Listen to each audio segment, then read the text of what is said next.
Olá, pessoal, sejam todos bem-vindos ao canal Professor Conte a Sua História. Hoje eu estou recebendo o professor Rodrigo Assis da Silva. Olá, professor Rodrigo. Olá, Josenaide, obrigado pelo convite. Eu agradeço por estar aqui prestando e contribuindo com o seu canal. Obrigada, eu. Quem é o professor Assis? Pode falar um pouco da sua infância, família? Eu acho que é legal falar um pouco do nome Assis, né? Até para entender quem está vendo o vídeo. Na verdade, aqui na nossa escola, né, onde eu vou contar um pouco dessa história, o Rodrigos nós temos muitos, né? Aqui a gente tem Rodrigos com vários sobrenomes. E aí os alunos, sempre muito espertos, né, inteligentes, eles já falaram, opa, vamos tentar chamar pelo sobrenome, que aí a gente não confunde, não mistura. E aí o Assis foi chamando, foi acontecendo, e quando fui ver, hoje é difícil alguém me chamar de Rodrigo aqui na escola. É Assis, né? Então, eu fico muito feliz, gosto muito, né? No começo eu tive um pouco de resistência, assim, achar, falei, nossa, que estranho, né? Mas eu gosto muito, eu acho que é uma marca que a gente leva, né, dentro da história. E aonde eu estou mais ainda, né? Eu falo porque a ETEC de Francisco Morato, que é a escola onde eu trabalho, que estou como diretor hoje, mas que sou professor, com muito orgulho dessa instituição, fez parte da minha história desde quando eu vim morar para cá. Eu tenho 33 anos de Francisco Morato, e aí quando eu cheguei aqui na cidade, no município, aqui onde eu moro, meus pais moram, né, muito próximo da onde a STEC está reconstruída, que era um antigo Corintinha. Eles chamavam esse espaço, que era um terreno baldio, que tinha muito lixo, às vezes tinha os campeonatos, né, de futebol e tudo mais, e tinha muito índice alto de criminalidade, né, e isso preocupava muitos moradores daqui, que tem, em grande maioria, na sua totalidade, um papel muito importante de trabalhadores que fazem do seu dia a dia uma luta e que quer tranquilidade e segurança. Então, quando a escola chegou aqui, foi uma novidade imensa. Primeiro porque ninguém sabia o que ia ser. Era uma escola, era um supermercado, era o quê? E aí, ao longo do tempo, ela se levantando, erguendo, porque a escola é bem grande, foi se mostrando o tamanho do que seria esse projeto, porque ele faz um anel, né? A gente fala que é um semicírculo pela comunidade. A comunidade aqui em volta, ela tem ela inserida no centro desse semicírculo, que é o terreno antigo, né? Uma escola que trouxe uma oportunidade imensa para toda essa comunidade. Não falo só aqui em torno, mas eu falo na cidade, né? Porque a gente recebe alunos de vários bairros, em todas as suas formações, né? De diversas escolas diferentes. E para a gente é um ganho. A gente sempre observa essa diversidade como um crescimento muito importante para eles. Do respeito com o outro, da empatia, da resiliência. Então a gente fica muito contente quando a gente percebe a qualidade desse projeto, né? E o que ele mudou, porque aqui na comunidade, né, eu falo no bairro, em volta, as pessoas valorizam demais, cuidam demais dessa escola. A gente fica muito feliz, sabe? Com a violência, protege demais a escola, porque a escola valorizou o bairro, né? A gente se sente mais seguro, né? Então isso ajuda, de fato, a ter um olhar social e uma mudança social, não só para o aluno que vem estudar aqui, mas para quem está em torno da escola também. Então, ela é muito importante para nós, assim. E aqui em 2010, eu prestei em 2009 um processo seletivo para poder dar aula na ETEC de Morato. Eu nem sabia que era essa, eu fui fazer lá em Franco da Rocha, e aí quando eu fui aprovado, eu vim para cá, e foi para mim um presente, porque quando eu entrei aqui, tão perto da minha casa, eu vejo da casa dos meus pais, a escola, é quase um monitoramento, é quase um vigia da escola à distância, assim, mas eu acompanho bastante, né? E aí isso para mim é um presente. Então, eu me sinto muito privilegiado. Primeiro por ter tido a oportunidade, né? Estou tendo a oportunidade de estar dentro de um espaço tão bem qualificado e que muda a vida de tanta gente. Então, é muito importante esse papel, né? Esse empenho e tudo mais. Então, eu sou muito grato e muito contente por isso. Tá, você estudou em escola pública? Todo o tempo, desde o meu pré, né, na época, até o meu terceiro colegial do ensino médio, né, no meu terceiro ensino médio eu estudei em escola pública. Estudei em 3 escolas, né, uma que era próxima aqui, que era a antiga Sobem, depois eu estudei no Celestina, e depois eu fui para o Dr. Morato e voltei finalizando o meu curso no Celestina. Então eu sempre tive escola pública desde o começo. e sempre valorizei muito. Dentro das possibilidades de dificuldades que toda escola tem, a gente tinha uma vontade, um profissionalismo, educadores muito empenhados, que muitas vezes mudaram, né, a minha história, o que eu penso e o que eu construo da minha vida, graças a Deus. Sim. Quando você mudou para Francisco Morato, qual a idade que você tinha? Eu tinha 2 anos quando eu vim para cá. E depois disso não mudou mais de Francisco Morato? Não, eu coloquei meus pés aqui, criei raízes, minha família, boa parte dela, todas são daqui, e aqui eu fiz toda a minha história, graças a Deus. Eu amo essa cidade, tenho um carinho imenso por ela e uma valorização muito importante. Tem muita gente boa aqui dentro, então a gente fica muito contente quando vê cada uma trilhando o seu caminho de sucesso, né? Você é de São Paulo mesmo ou de outro estado? Eu nasci em São Paulo. E essa questão de você fazer esse projeto de curta-metragem na escola, ele surgiu a partir de quando? E por quê? O projeto curta-metragem, que foi o projeto iniciado aqui na instituição, ela veio a partir de uma necessidade que nós tínhamos, porque assim, na ETEC, todas as ETECs, o componente que a gente chama de disciplinas de componente aqui, né? Sim. De arte, são ofertados apenas para o primeiro ano. E são 3 aulas ao longo da semana. Já mudou, agora são 2, enfim, mas são sempre só o primeiro. E nós sentimos falta de dar continuidade a um conteúdo tão importante para dentro dessa história e que não dava tempo. Então chegava no final do primeiro ano, mesmo sendo 3 aulas, não dava tempo de fazer tudo o que precisava, trilhar o conteúdo e poder explorar mais ele, né? Então a gente teve que se organizar e a partir daí houve um projeto dentro da instituição que chamava Projeto Cultura Artística, era alguma coisa assim, sabe?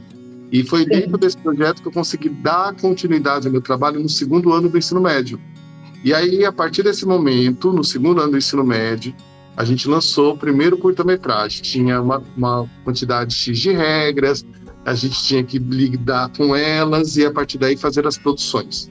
Nesse tempo, surgiu, no primeiro ano, no final dele, a gente fez a exibição em outubro, foi em novembro, e os alunos fizeram um convite mesmo de falar, professor, a gente podia fazer uma paródia de premiar as pessoas. Acho que ia ser bem legal, ia trazer um ar de sofisticação, né, daquela produção e um ar de valorização do trabalho que a pessoa fez. E foi aí que eles criaram, né, a gente pensou em vários temas. Eu falei, a gente pode ser o curta-metragem da ETEC de Murata? Não tá bom. Aí foram criando, e aí um dia chegaram eles com unânime na votação de criar o Assis de Ouro, brincando por conta da charge. Eles criaram uma charge, né, com o nome Assis de Ouro. Eles criaram um bonequinho, né, que representa, ele é feito de papelão, mas fizeram uma charge que era com um retrato, né, para brincar. E aí virou. Culturalmente a gente faz todo ano, né, só não tivemos por conta da pandemia agora, e virou um processo que não era nem mais aula. Os alunos participavam porque eles queriam participar, não era obrigatória a participação. Não virou uma disciplina, né? Um conteúdo, um componente. Vai construindo sucesso, né? Porque eu acho que ele vai trilhando aos poucos. Nada do nada, não acontece de uma hora para outra. Isso foi feito ao longo do tempo.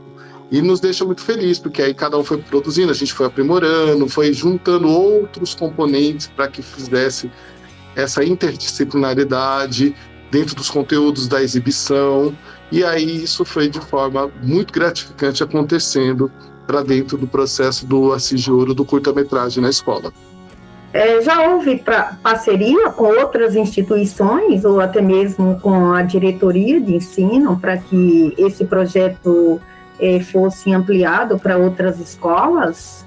Infelizmente, efetivamente na prática não. Nós já tínhamos conversado um pouco com algumas escolas, e foi bem no ano de 2019 para 2020, e a gente acabou tendo a questão da pandemia. Mas nós queríamos fazer com outras ETECs, depois trabalhar com a diretoria de ensino, que já tem um programa de cinema, né, de curta-metragem. Então a nossa ideia era trazer toda essa questão. Eu fiz ainda um dos cursos quando eu estava no Estado, na Secretaria da Educação, né, e até falei sobre a possibilidade de fazer essa união. Então eu acho que isso é importante para a gente poder perceber e valorizar esses trabalhos da nossa comunidade, práticos, né, que estão aí presentes, pulsando dentro desses ideários desses alunos. Qual a relevância social desse projeto de curta-metragem? Houve mudança para aqueles alunos que participaram? Eu observo ao longo do tempo, e eu tenho uma pesquisa até sobre esse assunto, né, que a relevância está ligada muito ao resultado final de uma criticidade desses alunos. Eles se tornam muito mais observadores, eles valorizam muito mais o olhar sobre aquela questão, não só técnica, né, que é o como se filmar, como usar uma boa música. Além disso, esse olhar social, né, essa questão de trazer temas importantes que o cinema, o vídeo em si, né, a imagem em si, carrega como papel social de discussão sobre vários gêneros, e isso foi muito importante para ver o quanto isso traz de reflexão e ação para os alunos. Então, na verdade, o projeto ele nasceu já com a participação dos alunos, não é isso? Total. Ele tem como raiz a produção, construção e exibição a partir dos alunos, né? Eles tornam parte dessa construção como elementos de desenvolvimento, né? E aí isso reflete pela questão social, prática e tudo mais. Você acha que um projeto ele nasce mais pela necessidade do professor ou pela necessidade do aluno? A gente perceber que está na hora de trabalhar com projeto. Eu acho que trabalhar com projeto, por próprio nome dele, é uma especificação que de cara já te diz que ele vai te dar um trabalho um pouco mais aprofundado, mas o seu resultado é totalmente diferente, né? É um resultado de mudança. Então, quando a gente fala em projeto, a gente mergulha sabendo que a gente vai ter resultados muito produtivos, né? Muito. Eu não estou falando em questão de quantidade, sim de qualidade, né? Mas o seu desenvolvimento nesse projeto acontece de maneira expansiva, né? E trabalhar com projeto é isso. E a gente percebe que isso acontece muito da necessidade do nosso aluno vendo a amplitude que ele pode ter de dar significado àquilo que ele está aprendendo.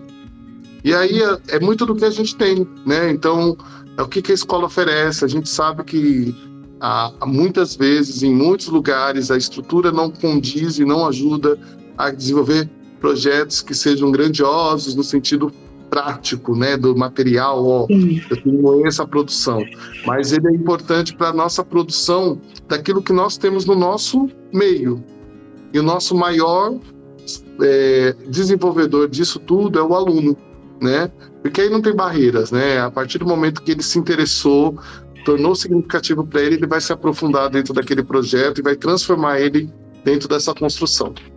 Esse projeto de curta-metragem só foi aplicado nos alunos do segundo ano. Não teria possibilidade de aplicar nos alunos nono ano, primeiro ano? Aqui eu tenho um pensamento, acho que é bem desse caminho, Josi, que é o seguinte, eu precisava ter uma introdução com eles sobre o que é o espaço da arte, olhar para a arte, né? Então, o primeiro ano me dava essa possibilidade, é que eu tinha essa disponibilidade, né? Eu tinha aula com eles, então eu desenvolvi um trabalho contínuo e conjunto e colaborativo com eles, esse olhar sobre a arte.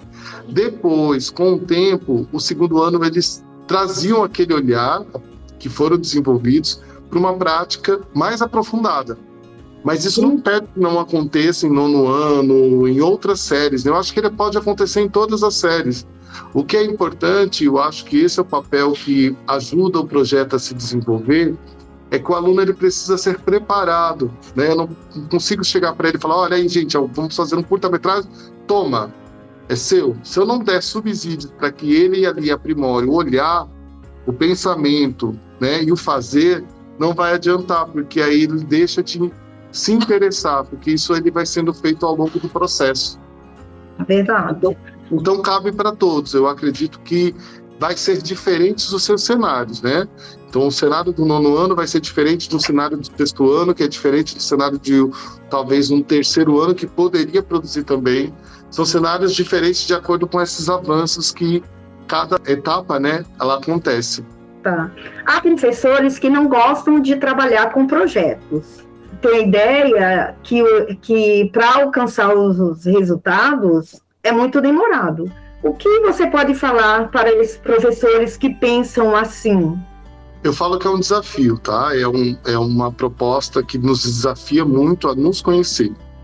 Porque o professor que é aberto a se conhecer e a conhecer o outro, ele muda esse olhar no sentido de que ele não é só o detector do conhecimento, não é ele que passa o conhecimento. Muitas vezes eu vou aprender com aquele aluno que tem muito mais informação e conhecimento sobre uma determinada tecnologia, ou um determinado editor de imagem, ferramentas, ou até aprendizado de experiência mesmo, né? Sim. Então, acho que no momento a gente tirar essa roupa que nos colocaram de herói, que eu acho que é importante na prática que a gente tem, né? Mas que a gente sabe que nos cria muita responsabilidade e nos dá muito ponto de que a gente tem que ser sempre aquele que impõe, que coloca aquilo que é a matéria, e ao contrário, eu acho que a gente também tem que ter esse olhar do ouvir, né? Esse perceber o que acontece, transmitir de maneira que eu tenha uma troca desse conhecimento e ele tornar significativo, né? Paulo Freire já dizia isso, né? Sim. Tão importante quanto a gente poder entender e trabalhar com o projeto é esse desafio. Mas ele é muito gratificante, ele pode dar o trabalho que ele der, mas ele começa trabalhoso, mas ao longo desse seu desenvolvimento, ele é muito importante. E outra, o professor não trabalha sozinho, né? O projeto ele é desenvolvido com várias outras relações de disciplinas diferentes, e isso desenvolve muito o processo dessa aprendizagem. O aluno consegue entender aquilo que é a realidade da vida dele, ele não vai viver fragmentado, ele não vive falando, vou trocar a chave minha, agora eu sou só exatas, ou sou só humanas, ou, enfim, ele vai buscar diferentes olhares, e isso ajuda muito nessa construção significativa da formação desse aluno. É verdade. Às vezes o professor está trabalhando com projeto e chega alguém de fora na sala, vê aquela bagunça a sala, só que não é uma bagunça, porque todos os alunos estão trabalhando, se movimentando, mas parece que é uma bagunça, mas não é uma bagunça boa. E isso, ela é produtiva, né? Isso. Vale uma bagunça produtiva do que um silêncio desgastado, né? Porque aquele silêncio que você ecoa por imposição é um silêncio que, de fato, não muda a relação dessa aprendizagem. Pelo contrário, né? Eu acho que ela atrasa, ela não é significativa. Eu falo porque eu já tive professores meus assim também e não era a mesma coisa, né? Eu acho que a gente tem que saber dosar e administrar, né? Todo lugar tem o seu momento e seu tempo, mas nem sempre, como você falou, o movimento, a bagunça, né, que a gente sempre coloca, né, dentro desse espaço, significa que é algo indisciplinar, né? Pelo contrário. E às vezes as pessoas passam no corredor, ele não sabe o que está acontecendo, mas fala, nossa, a sala de fulano está uma bagunça total. Só que aquela bagunça está vindo aprendizagem. Isso mesmo, está se tornando significativa, né? Educativa. Então, isso que as pessoas têm que entender, o que é o projeto, o que é uma bagunça onde não há aprendizagem. E o projeto sempre tem aprendizagem. Verdade. Eu te pergunto, há um passo a passo para a construção de um projeto? Eu acho que assim, a primeira coisa é identificar a problemática, né? Do que aquele espaço tem, daquilo que se precisa. Ele vai aparecer, querendo ou não, o aluno vai te dizer, a comunidade vai te dizer que ali existe uma problemática e a partir dali, o interesse desse aluno vai te ajudar a desenvolver esse projeto. A partir daí, eu acho que ter um cronograma que organize esse projeto, né, do que é pensar nele, planejá-lo, o que é executá-lo e o que é expor, né? O que esse projeto, 3 fases irão fazer. E a importância desse trabalho que também permite a participação desse aluno. No que fazer, ele tem que se tornar participativo desse espaço, né? Ele tem que o projeto fazer parte dele como se fosse ele parte de sua construção significativa. Então isso é muito importante. Eu acho que o projeto, os passos são muito mais do reconhecimento daquele olhar daquela comunidade e a necessidade. Sim, sim. E através da observação, o professor se ele for um bom observador, ele vai saber o que está precisando ali, né, necessitando, o que é mais urgente. Perfeito. Eu acho que isso, a observação é um segredo de muito, muito, muito para que a aula tenha esse valor, né? Sim. O que fazer para criar oportunidades de sucesso a todas as classes sociais, raças e etnia? O que poderia ser feito para estar criando essas oportunidades? Eu acho que o respeito às suas diversidades é o primeiro ponto, né? Enquanto a gente ainda estiver brigando por julgamento ao outro, sem ao menos respeitar seu espaço, entender o que está acontecendo, entender que nós não somos iguais, somos diversos, isso vai muito atrasar as nossas vidas, né? E que bom que isso vem mudando. A gente percebe que há uma luta em que as pessoas cada vez mais ganham voz daquilo que de fato era absurdo, né? É absurdo, né? Eu falo era não porque não está no passado. Muita coisa ainda é muito ativa, muito atual, né?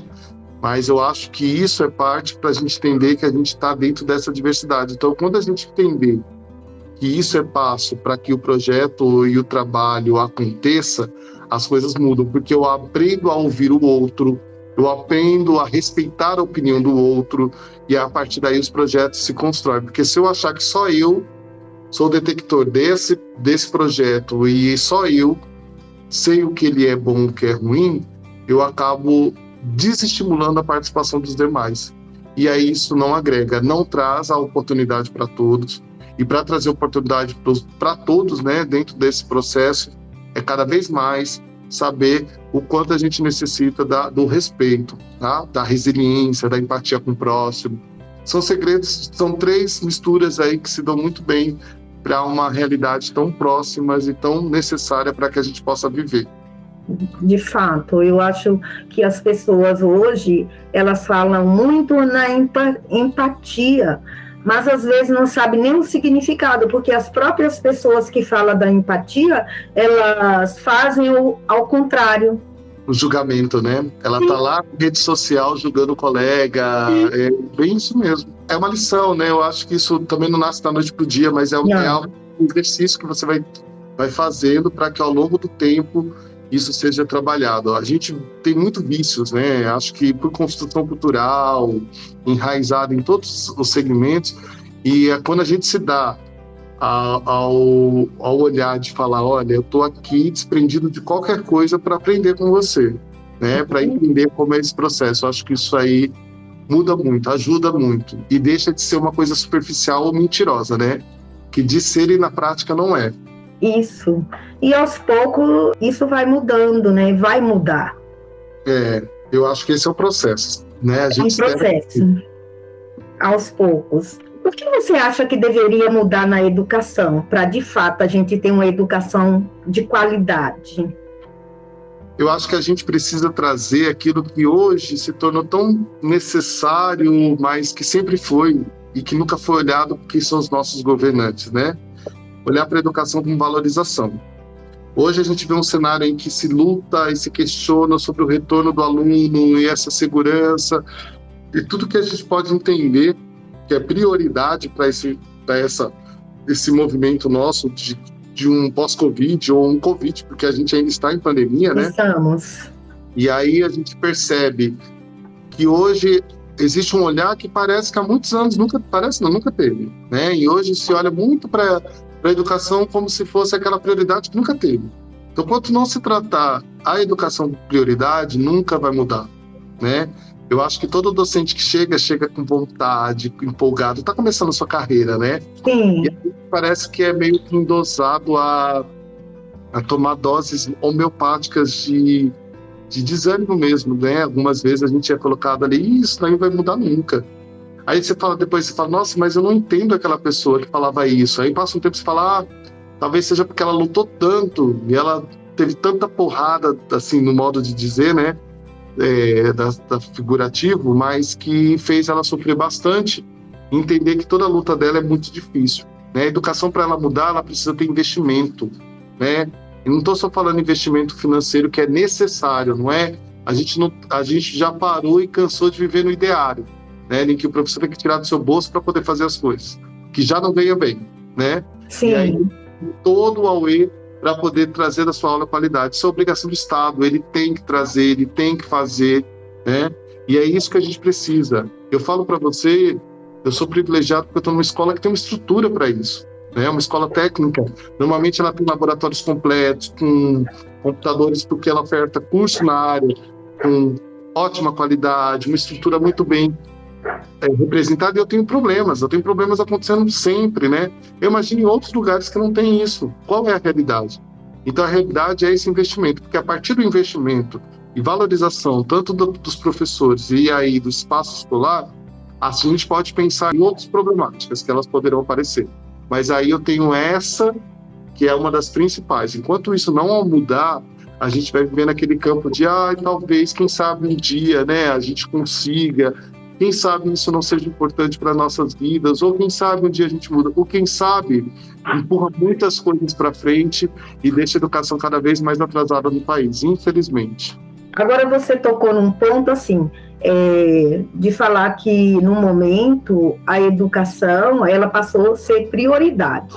Uhum. E por que será que agora ela passou a ser prioridade, sendo que a educação já estava defasada, não só de agora, há tempos, há anos.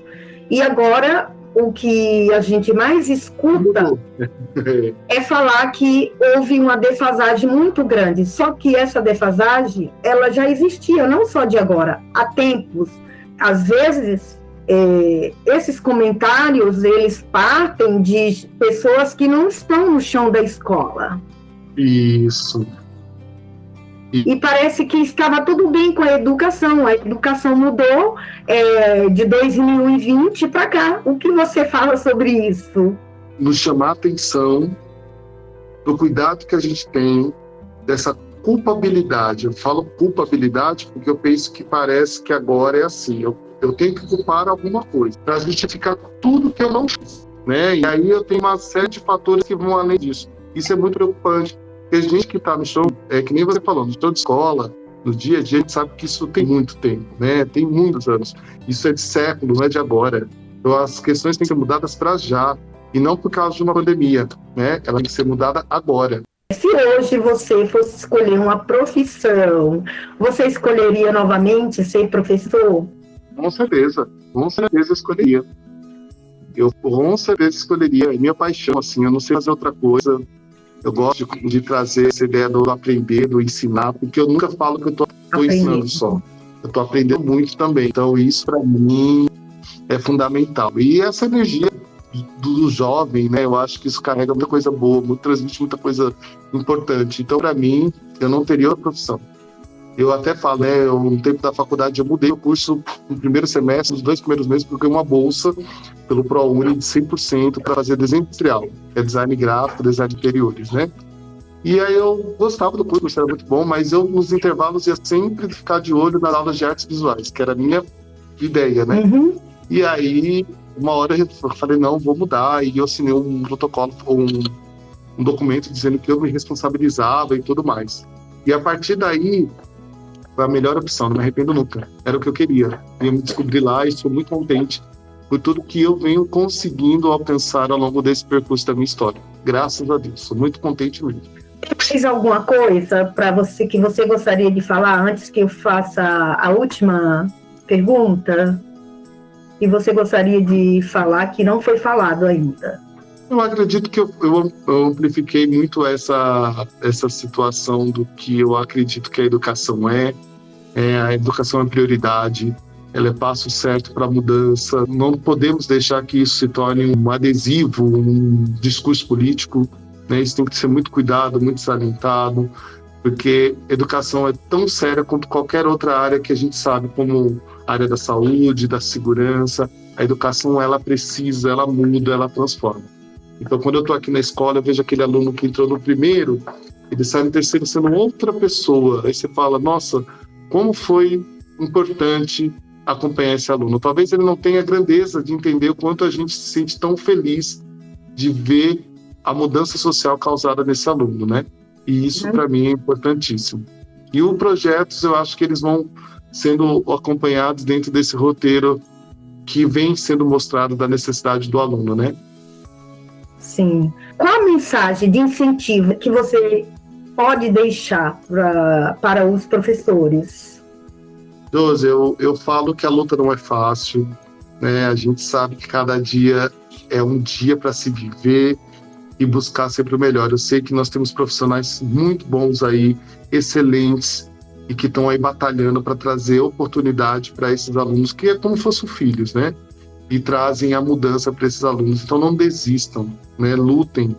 Eu acho que a partir do momento que eu mudo a vida de uma pessoa, né, e ela se transforma, olhar você diferente, no sentido de agradecer mesmo por tudo que você fez, e você já mudou a sua história, né? Então, não é fácil, mas se é algo que você ama, você não desiste, você vai embora, você segue, porque educação é isso, né? Eu acho que a educação, ela transforma, ela te dá oportunidade, ela faz que você consiga trazer um olhar que muitas vezes a gente acaba ficando limitado por conta do que a sociedade nos impõe, né? Então a educação, ela tem essa possibilidade. Então, professor, não desista. Falar de projetos é sempre um desafio, né? Eu falo que é muito particular, né? Eu falo do meu, aí o professor, com toda a propriedade, é claro, fala, mas na minha escola não tem isso, não tem aquilo, como que eu vou fazer? É um desafio, né? Então eu acho que cada um se encontra dentro desse cenário para ver de que maneira ele vai conseguir atingir ali aquilo que ele busca. Fácil não é, mas ele é muito gratificante. A partir do momento que eu sei que ele acontece, aí é algo muito feliz, né? Então eu só tenho a agradecer e dizer que estamos juntos, né, na luta aí, cada um dentro do seu espaço, buscando transformar a sua comunidade, o seu social. Isso é muito importante, de verdade. Tá, eu agradeço, professor Assis, pela sua participação. Inscreva-se no meu canal, né? Todas as quarta-feiras estarei postando a história de um professor. Obrigada. Obrigado, tchau. Tchau, tchau.